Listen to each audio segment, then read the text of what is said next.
What's up, fellow character builders? I'm just going to be TRing, reincarnating into a community suggested build today. It's basically a 2-weapon fighting, longsword, monk, ranger, fighter kind of build. The build says it's iconic. It is an Aasimar Scourge. You can do it in normal Aasimar if you'd like. And for the stats here, let's have a look. The original build says to max your wisdom, put a lot of points into con, and the rest basically into dex, okay? So you need 13 dex to get that level 1 dodge, I think. Max wisdom is just great because wisdom will be to hit, to damage, and to DCs of a lot of attacks. So let's copy that. Basically, like int for skill points. Now if you're a first life player trying to do this, I would strongly suggest looking something more like this. Reason being, you don't have the tomes, and you need 17 dexterity to get the greater 2-weapon fighting. But if you have tomes, you have the luxury of starting at 13. Then I guess you might have to put some level ups into dexterity. That's why it becomes very hard in this game to be a new player, unfortunately. But you can make it work. You just got to get creative. And so, like I said, I'll just go max wisdom, max con, a few more into dex, take 2 out of there, some in there. I'm just going to make it look like this. Doesn't matter if my con is uneven to me, I'll be able to figure that out with gear. Alright, so, as I said, it's a longsword monk kind of build. Need some concentration for key. I need jump, so I can jump. You should always try and get UMD on every turn if you can afford it. It just makes its quality of life, it's amazing. 1 point of tumble, just so you can roll around. I've got a couple extra points here, so it depends what you're into, I guess, but balance is usually quite important. For me, I'm going to take some haggle, just get some better prices on my wings, I guess, and selling things. And then we'll just put 2 into heal, so we can use the monk heal. I believe that is affected by that. Alright, so that's basically how I'm going to do that. First feat, build has suggested to use not die hard. Dodge, don't take die hard, it is not a very good feat, guys. And then for favourite enemy, it says construct. Alright, that's it. I'll see you in game.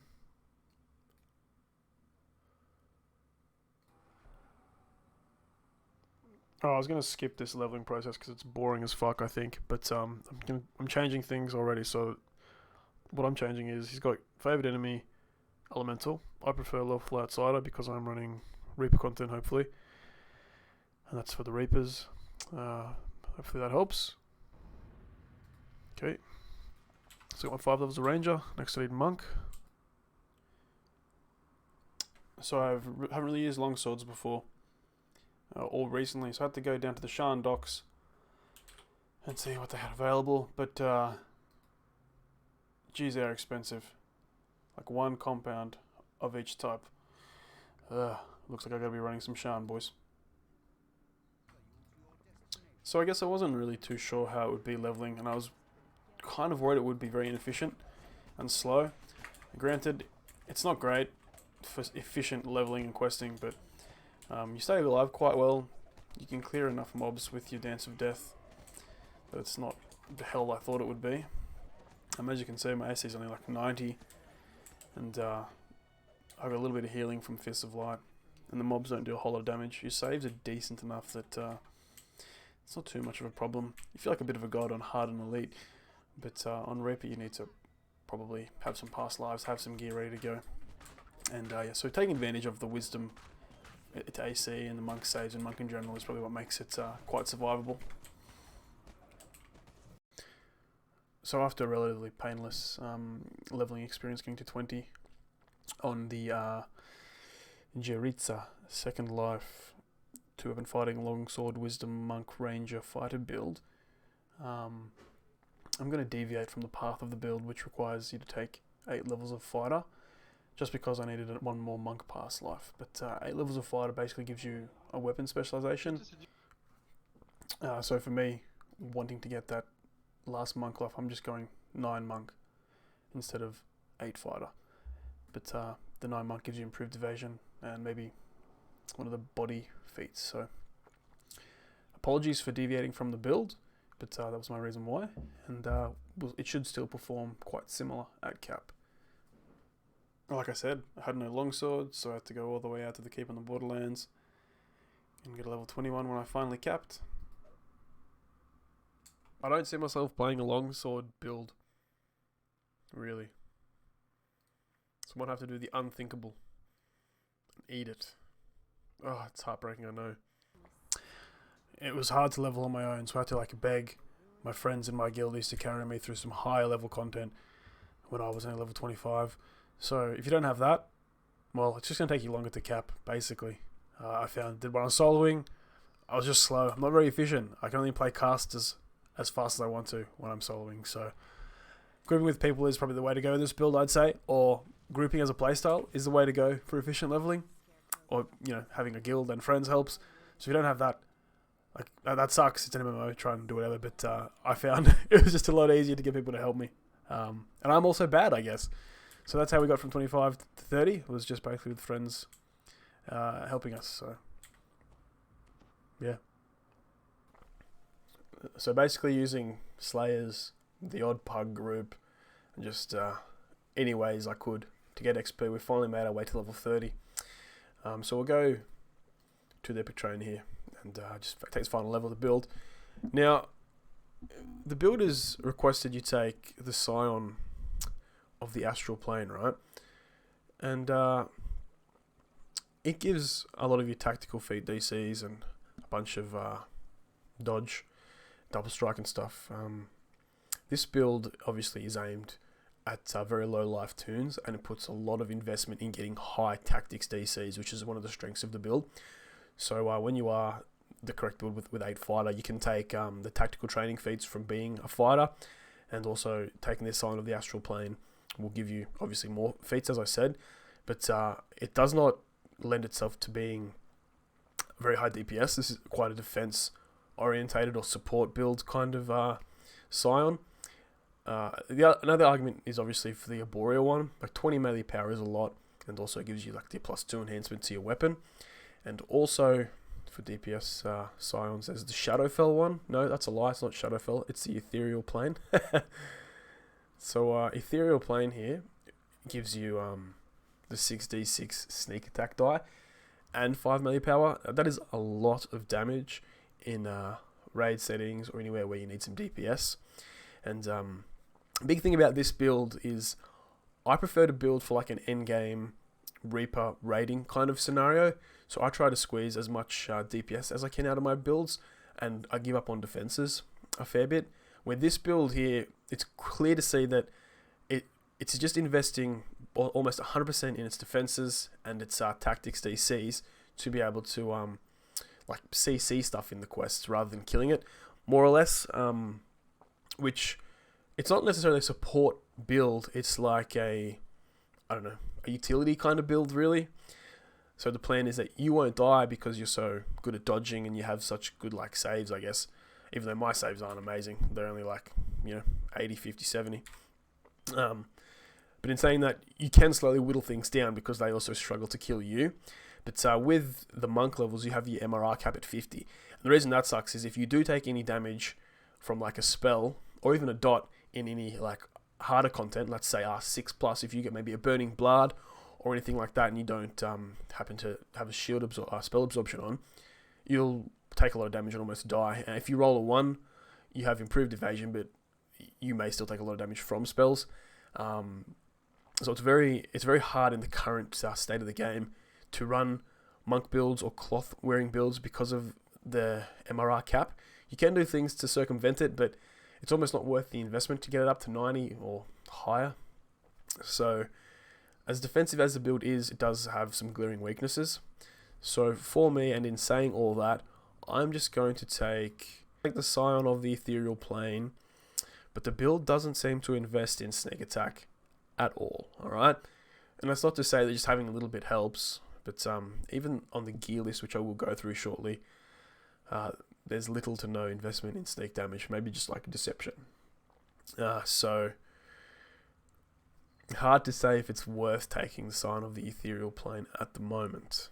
But also, permanent invisibility guard and the ghost touch and lesser displacement That's pretty chill. This build is like heavy on defenses, right? I think lesser displacement and invisibility guard will help with the defenses. Like if you get hit, fucking you disappear and or you get missed. Like that's cool. So you know what? Fuck that. Let's go for Sign of the Ethereal Plane. For the final feat here, it was suggested to take one of the fighter tactical training feats, right? There's weapon specialized in slashing, which I didn't take, which you do take usually.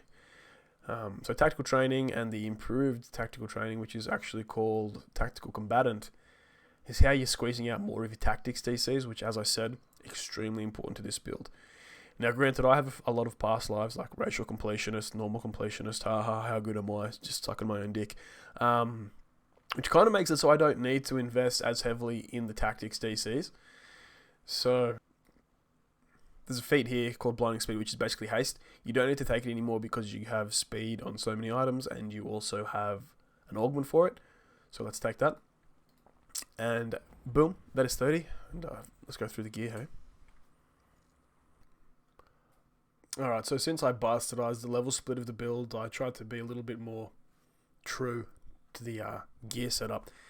And I'll talk about the pros and the cons of it and why I think it is not a fantastic gear setup, but what's good about it anyway. So basically, as you can see, we've gone for the Shan, the 3-piece part of the family set. Pretty common on all melee builds at the moment. It just seems to shit all over the 7-piece summer because it's only for 3 pieces, giving most of the similar bonuses, or the big ones being the melee power there. We've got the Raid necklace. I'm assuming it's for the double strike, and it's got Insight, Armor Piercing, which means in this gear set we have no Armor Piercing 33, alright? Next, we've got this trinket here is the Crowed Iron figurine, because as I said, the build was all about, I'm assuming, high DCs for your tactics. And this item gives some of the best DCs for your stunning and your Grandmaster of Flowers Tree DCs, right? Very cool. Now, we've got a Cloak of Winter because he's just obviously on the 4-piece winter set because it gives HP. A lot of people use it as just a way to boost their HP up. Where I think you don't really want to be using the 4-piece winter because you're losing out on so much either DPS or basically just DPS or even stats in some instances. So in this current gear setup, we have no quality wisdom item at all. Granted, I know it's only 5, but you kind of make up for that wisdom with the Blood Sigil ring, which has the quality combat mastery +5. So I guess the argument there is that 4 wisdom is not as good as the quality combat mastery. Anyway, the Direwolf belt, it's another winter piece. Survival Seeker is great. You want to be doing as much damage as possible. It also has Deception on it, and you guys know I fucking love sneak damage. A weird item here, which it's not my idea, this is the original builder's idea, was to have a Shattered Onyx. It has dodge and some saves, but he's got Insightful Int on it, so fuck, I don't know. That'll be the first item, we'll just fuck that off, because I don't think it's really very good, to be honest.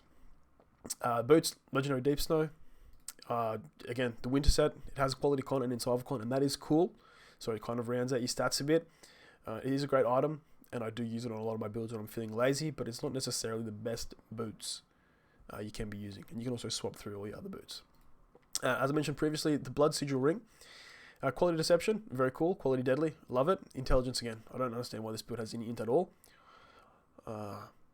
Anything at all, unless we've taken Insightful Reflexes, which he may have in the feats. So we haven't taken Insightful Reflexes or anything. But other than that, the other 3 things on this item are pretty cool. But also I think that's another item I would remove. Then the Cold Iron Braces, again, it gives the winter set, and we're aiming for 4 pieces of winter because that gives the 20% bonus to your HP. And also, like in the winter set, the artifact bonus to your PRR is pretty good. It helps a little bit more tanky, as it were. So that's our 4th piece there. And the goggles here, the easy one, the Collective Sight with your double wisdom. And also I've slotted in the Festive Wisdom +2, so that's just a great catch-all wisdom, obviously not quality. The helm suggested in the build was the legendary Stormreach Guardian's helm, I believe, which has con and some HP and the crap on it. But I've gone for Sightless from the Defiler of the Just Raid because it has con. It also has Sheltering, which helps us cap our MRR. It's got True Seeing and a bit of melee power there.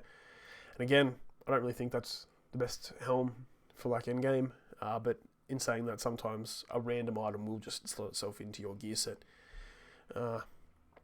So I would probably do some things differently. Before we get too excited here, I want to use the Deadly Instinct, which gives you wisdom bonus to your DCs and your damage. Got a 140 dire charge. Everything is nothing is a 150. Scattering of Petals and Drifting Lotus is also a 150. About an 80 save on the falconry attacks. So basically your dire charge will be no fail throughout basically the whole game, I'd say. Same with Everything is Nothing and Drifting Lotus. That should work on just about everything in the game. So the build set out to have very high tactics DCs, and it has. Following the build to a T will give you these very high DCs, even if you are a first or second life build. Alright, second life character.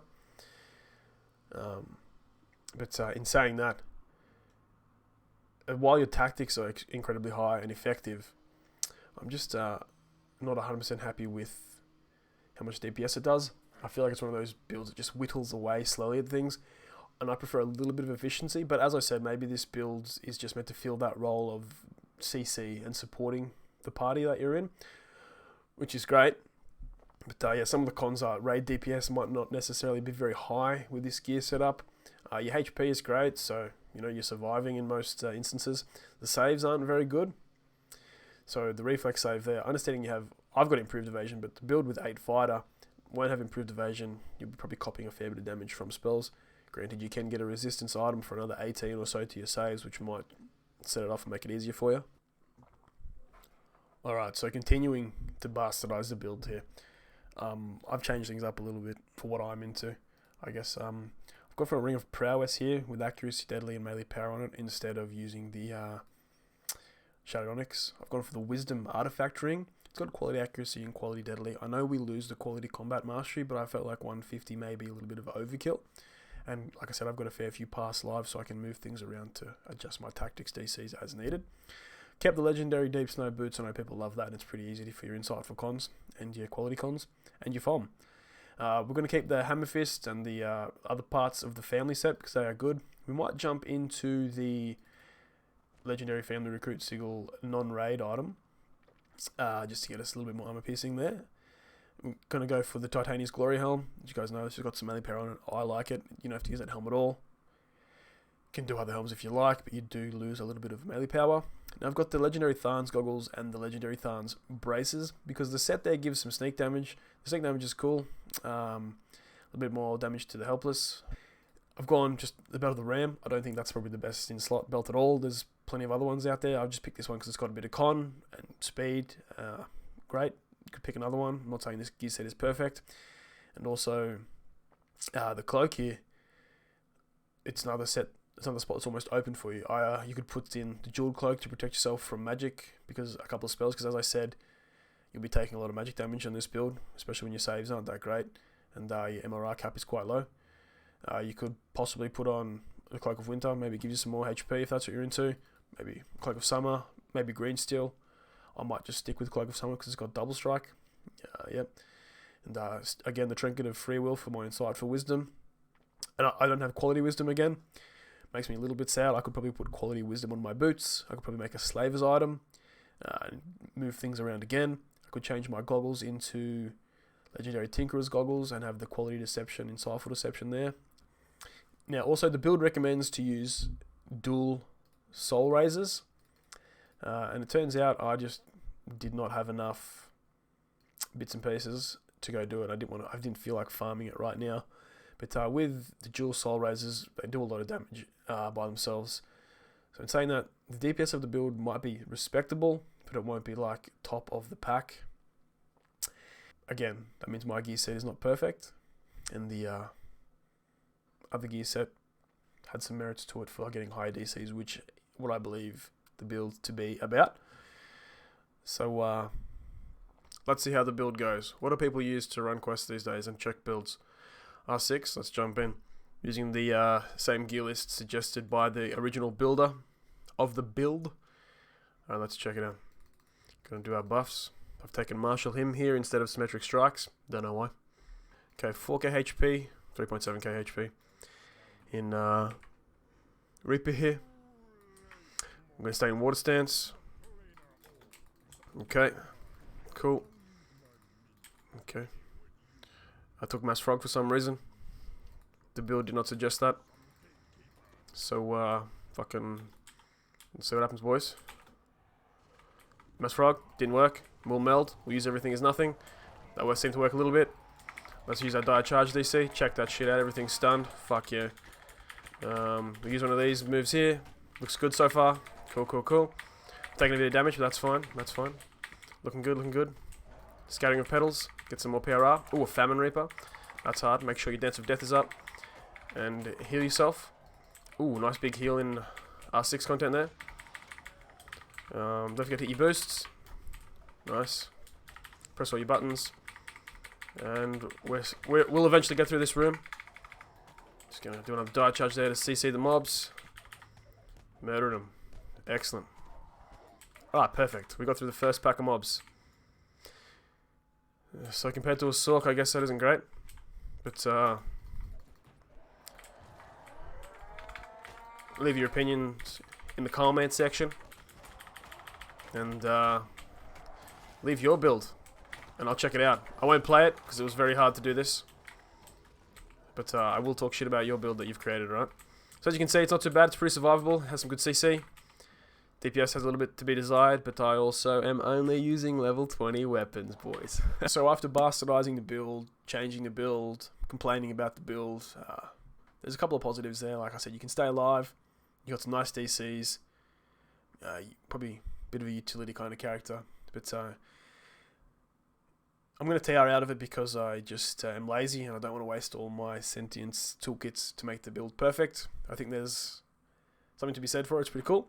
If you guys have a build you want me to talk shit about, I am more than happy to do that. I'll go through the builds rather than actually building it because this took me a couple of days to do. So, yeah, send me builds so I can talk shit about them as well. And we'll see you in the next video. Boom.